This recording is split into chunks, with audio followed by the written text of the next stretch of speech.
자, 그럼 이번에는 국민의힘의 최대 변수 한덕수 대통령 권한대행 얘기를 좀 해보려고 하는데 오늘 언론 보도를 보니까 대체적으로 다음 주쯤에 출마 선언을 할 것이다 이렇게 전망하는 보도들이 꽤 많더라고요. 특히 한덕수 대행이 외신 인터뷰에서 대선 출마할 거냐고 물어보니까 not yet, 아직 결정하지 않았다, 노코멘트 뭐 이런 얘기를 하면서 더 이제 부풀려졌고, 뭐 보도 나온 거 보면은 비공식적으로 뭐 3호 대응팀을 만들었다는 둥, 그 다음에 뭐 부활절에 대형교회 찾는 거는 대선 주자만 하는 거고, 뭐 이런 거에 대한 분석이 굉장히 많은데 출마할까요? 어떻게 보세요? 저는 여전히 가능성은 없다고 생각합니다. 그래요. 네. 뭐 일부 언론이나 이런 데서 그 범보수의 1등으로 올라왔다, 뭐 상승세다 이야기를 하고 있지만 그건 내부에서 제살 뜯어먹기를 하고 있는 거지 않습니까? 네, 지금 어차피. 네. 거기다가 저는 개인적으로는 모르지만 어쨌든 평생을 준비되어 있는 상황, 그 다음에 시스템 속에서 안정적인 결정들을 해오는 그 관료의 길을 걸어왔던 분이 이 단기간에 가장 정치적인 사안에 있어서의 결정을 하고 지금 이 많은 변수들을 극복하면서 간다. 저는 그런 선택을 개인적으로 할 수 없을 거라고 생각합니다. 네. 한덕수의 법칙이라는 게 있어요. 네. 이 세상의 예측과 반대로 간다. 그러니까 윤석열 대통령 당선되고 네. 혹시 한덕수 아니야 이런 얘기가 있었어요. 그런데 이제 그 한덕수 전 총리를 취재하던 기자들 에이 그렇게까지 노무현 정부의 마지막 총리를 하셨는데 어떻게 윤석열 정부의 총리를 하냐, 그럴 리는 없다 이렇게 장담들을 했는데 그 예상이 깨졌죠. 또 이 지난번에 그 권한대행이 되고 나서 헌법재판관 3명을 임명을 할 것이냐 말 것이냐, 그때 한다고 본 사람들이 더 많았습니다. 근데 네. 그걸 안 하겠다 하는 바람에 탄핵 소추가 됐죠. 네. 그때 또 한 번 놀랐고, 또 이번에 법제처장을 네. 그렇게 법제처장. 끼워 팔기로 임명할 줄을 몰랐거든요. 그래서 이분은 항상 이 세상의 예측과 반대로 가는 분이구나. 그래서 지금 여러 언론에서 출마할 것 같다고 네. 얘기해죠. 그래서 안 할 것 같아요. 오, 그렇군요. 두 분 다 안 한다. 전혀 다른 이유로. 한덕수의 법칙. 한덕수의 법칙. 알겠습니다. 자, 그런데 경향신문 보도를 보면은 이게 어쨌든 출마를 생각하고 있고 출마 관련해서 어떤 메시지를 낼지 이제 고심을 하고 있는데 그 중에 하나의 메시지가 타일 정치를 내세운다. 이게 지금 정치판이 워낙 갈등이 크고 이제 적대적이기 때문에 이런 정치 나는 싫고 나는 이런 정치 하지 않고 나는 관료 출신이고 타일 정치를 부각하면서 가겠다라고 하는 전략을 세우고 있다. 뭐 이런 보도가 나왔는데 이거 만약에 실제로 이 전략으로 대선 출마를 한다고 하면 국민이 납득할까요? 어떻게 보세요? 아니, 납득 안 하죠. 그걸 누가 합니까? 윤석열 대통령 평생 검사를 하던 사람이죠. 나는 정치인 잘 모르겠고 내가 검사로서 정의롭게 나는 사람에 충성하지 않고 나는 공정과 정의와 이거 하겠다. 그래서 통치한 거 아닙니까? 네. 그런데 마음대로 안 되니까 비상계엄하고 지금 파면됐잖아요. 대통령이 가장 중요한 정치인이에요. 맞습니다. 그런데 어떻게 탈정치를 해요? 지금 그거는 한덕수 총리가 아니고 한덕수 총리 주변에 있는 뭘 잘 모르는 분이 네. 기자한테 이제 얘기를 한 걸 그냥 기자가 기사로 쓴 것 아닌가 이렇게 추정이 되고요.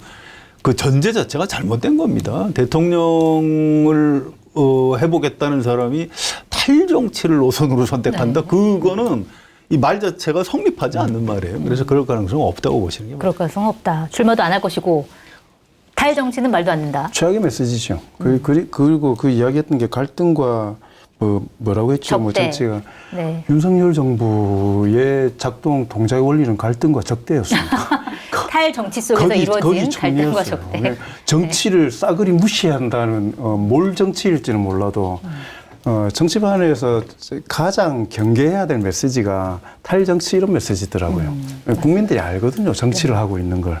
정치를 하고 있는 걸 아는데 정치를 하지 않겠다라고 이야기하는 거는 그거는 이미 위선이 들어가는 것이기 때문에 그게 되게 우스운 일입니다. 네. 자기가 정치에 대해서 잘 모른다라는 걸 실토하는 것밖에 안 되기 때문에 뭐 전 출마를 안 할 거라고 생각하고 네. 안 할 거라고 생각하고 출마를 한다 하더라도 출마를 제대로 하려면 그런 메시지 기조에서는 벗어나서 정치를 어떻게 바로 세울 건가라는 이야기를 하는 게 맞을 거라고 생각합니다. 그 엘리트의 문제가 있어요. 이제 자꾸 그렇게 정치는 더러운 것이고 이제 이렇게 얘기하는 분들이 되게 고학력자들이에요. 옛날 시험 봐서 들어갈 땐 뭐 주로 경기고 출신들이 네. 그런 분들이 있고 그다음에 대학은 뭐 제가 꼭 서울대를 싫어하는 건 아닌데 서울대 출신들이 많아요. 그런데 서울법대 나온 뭐 서울대 출신 대통령이 김영삼 전 대통령 한 분 계셨나요? 그다음에 누가 있었죠? 그다음에 뭐 윤석열. 네. 아, 예. 네. 없습니다. 한 분씩 이해가 안 돼서요. 그리고 지금 가만히 보세요. 지금 국민의힘 후보들 보면 이상하게 학력이 너무 좋아요.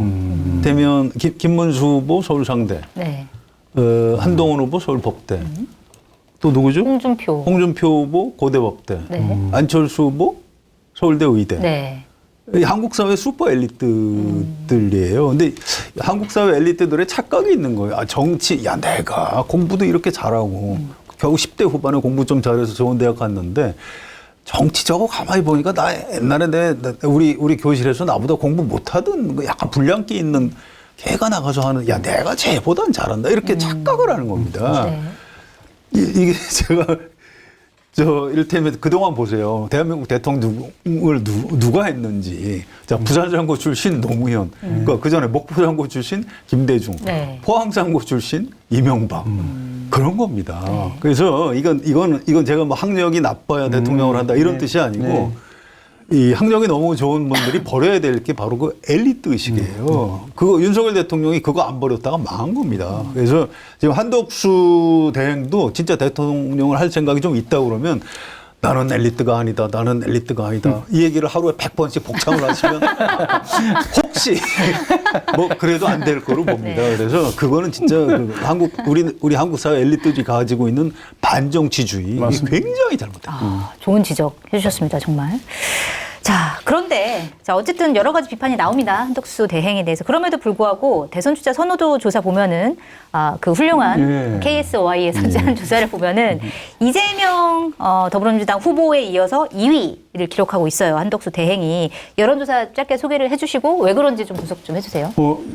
48, 그 2등이라고 하니까 너무 이렇게 밀접한 2등인 것처럼 착각하실 것 같은데 46.1대 10.6이지 않습니까? 네, 그래서 3분의 1밖에 안 되네. 그러니까 저희가 처음 딱 지금까지는 이렇게 조사를 할 때 다른 조사 기관은 국민들이 관심이 있으니까 이름을 넣지만 저희는 사실 지금까지 안 넣었었거든요. 안 넣었었던 네. 이유가 가능성이 없다라는 주관적 판단도 있지만 이름을 올림과 동시에 의제가 돼버리기 때문에 그렇죠. 네. 근데 이번에 저희 처음 넣었었는데 뭐 거스를 수가 없으니까 10.6% 나왔는데 이 정도로 눈 뜨면서부터 한덕수 이야기지 않습니까 지금 정치 고관여자에서부터 술판 정치에 조금이라도 관심 있는 대선을 이야기하는 모든 자리에 한덕수 대행에 빠지지 대한 않아요. 이야기가 나오는데 이거밖에 안 나온다는 거는 10.6%. 이게 납득이 잘 안 되는 거죠. 여기에 동의하시는 분들은 지푸라기 잡는 심정으로 여기저기 지금 국민의힘 거기에서도 엎치락뒤치락 하잖아요. 처음에는 김문수 후보가 제일 높게 나오다가 홍준표 나오다가 한동훈 후보 나오다가 이제 거의 오차범위 내에서 막 박빙하고 네. 한덕수 대행 옆에 살려놓고 지금 국민의힘 지지자들의 혼란상을 그대로 보여주는 거라고 생각하거든요. 그러니까 거기에 파생된 그러니까 하나의 요인이기 때문에 네. 여기에 대해서 착각하면 안 되는 거죠. 중요한 의미를 부여하면 안 되고. KSOI만큼 좋은 여론조사 회사는 아니지만 다른 여론 그런 데가 있습니까? 인용할 만한 데가? 아니 뭐 아무튼 죄송합니다. 그런 여론조사 기관에서 한 게 있어요. 한덕수 대행이 대선 출마하는 거에 대한 찬성, 반대. 전국 지표조사 말씀하시는 거죠? 반대가 6% 정도 나왔습니다. 이거는 민심이 출마하지 말라는 거예요. 이 한덕수 대행 민심을 따르셔야 되는 겁니다. 알겠습니다. 방금 말씀드린 여론조사 여론조사 자세한 내용은 중앙선거 여론조사 심의위원회 홈페이지 참조하시면 됩니다.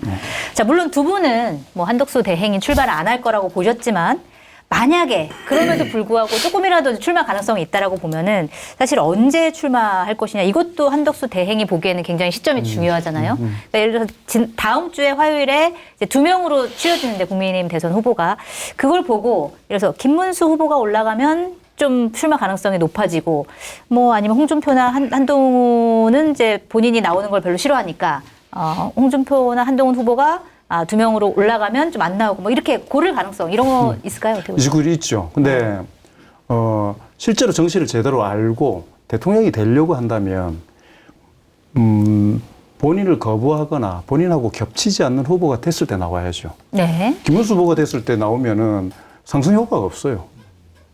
상승 그리고- 효과는 없지만 본인이 먹을 수는 있잖아요. 단일화해가지고. 그러니까 그렇게 해서 네. 후보 되면 뭐 후보 되는 게 뭐가 중요하냐. 그러니까 아, 대통령이 대선이 안 위해서 되는. 해야 되는 거니까. 네. 저는 한동훈 후보가 만약에 국힘의 후보가 됐을 경우에 그냥 미친 척하고 끝까지 안 달리더라도 이벤트성으로 희생할 수 있다라고 생각합니다. 그러면 그때 제가 우려했던 것처럼 한동훈, 한덕수 그렇게 됐을 경우에 이준석 후보가 어떻게 움직일지가 변수가 돼버리기 때문에 네. 만약에 그 3자가 실제로 빅텐트는 아니라 하더라도 텐트 속에 들어왔을 경우에 저쪽이 가질 수 있는 마지막 희망일 거고 김문수 후보가 된다라고 하면 저는 그냥 그냥 딱 끝. 네. 그다음에 홍준표 후보가 되면 한덕수 대행은 저는 안 나올 것 같아요.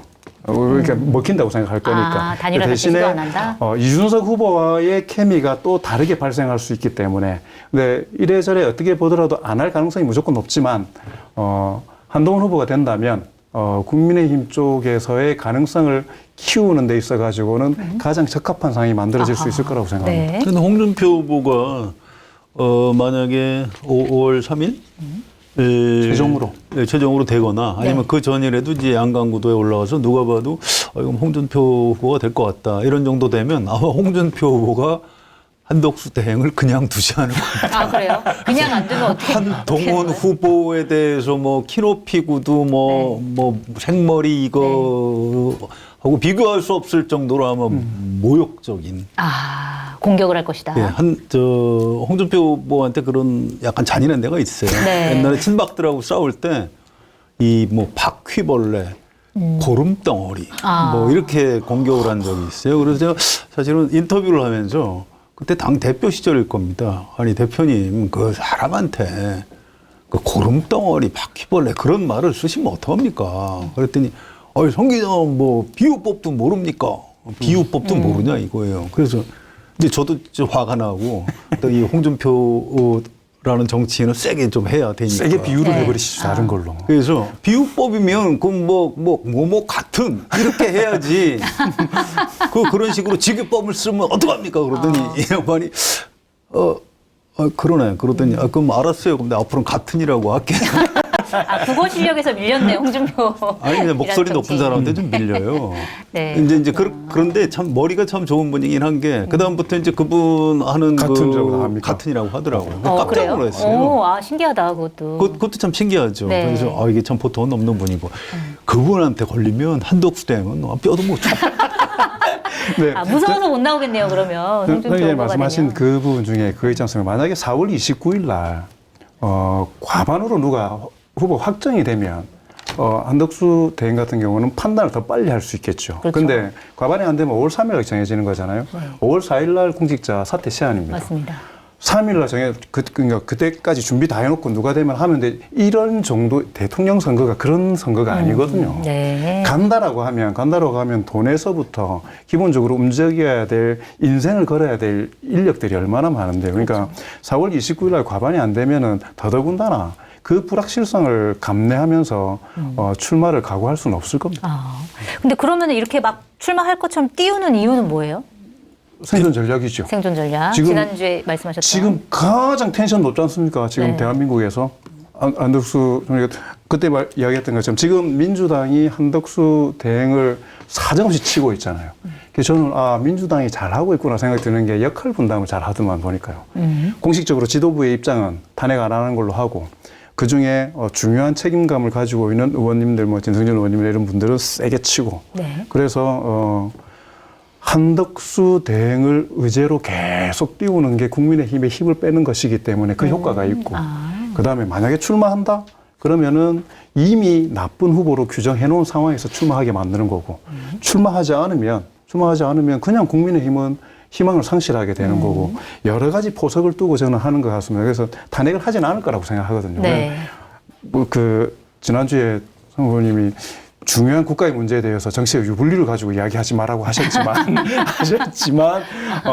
정치적으로 의미가 별로 없는 행위고, 한덕수 대행의 모호함은 대한민국 사회에서는 참 답답하고 짜증나는 일이지만, 예, 뭐 또, 민주당 입장에서는 그 계속 끌고 가는 게 좋은 것일 수도 있기 때문에. 네. 우리 장관님 굉장히 유능한 스핀 닥터시거든요. 네. 긍정적인 의미의 스핀 닥터. 그래서 뭐 굉장히 분석도 잘하시고 이제 그런 건데 내재적 접근법으로 한덕수 대행을 한번 생각을 해보시면 될 것 같아요. 우리가 이 정치인들이 승산이 없는데도 선거에 나가거든요. 근데 이제 그러면 저 사람 무슨 다른 꿍꿍이가 있어서 나가는 것 아니냐. 네. 우리 이제 일반인들은 그렇게 해석을 하는데 그게 아니고요. 정치인들은 떨어질 게 뻔한 선거라도 나가서 선거운동 하고 다니고 사람들 끌어안고 악수하고 나눠주고 연설하고 이렇게 하는데 몇 천만 원 쓰는 게 별로 아깝지가 않은 겁니다. 그 자체가 좋은 건가요? 그 자체가 행복한 거예요. 아, 되게 신기하네요. 자, 그러니까 이게 정치인이 안 가보셔서 그래요. 안 가보셔서. 안 해보셔서 그래요. 한덕수 대행이 한번 생각을 해보세요. 뭐 욕하는 사람들도 많지만 지금 인생의 황금기 아니에요. 맞아요. 그분 70대신데 네. 행복한 거예요 지금. 이 자체가 행복하구나. 왜 간만 보냐? 아니 간 보면 모든 언론이 나를 기사를 쓰고 텔레비에 나오고 하는데 어떻게 이 이상 행복해요? 또 이제 그 부인 사모님도 이제 그걸 굉장히 좋아하신다고 그래요. 그래서 네. 지금 굉장히 행복하시는 거다. 그러니까 너무 이렇게 이게 어떻게 할까 뭐 이렇게 국리가 뭐지 이렇게 분석하시면 틀릴 수가 있습니다. 지금의 행복을 누리고 있다 그냥. 그렇습니다. 네. 후레쉬 만방, 카메라 후레쉬 만방이 정치인들에게는 불로장생의 약입니다. 그렇습니다. 늘지 않아요? 아프다가도 벌떡 일어납니다. 이렇게 되면. 저는 진짜 이해가 일반인인 되죠. 것 같습니다. 네, 일반인인 것으로.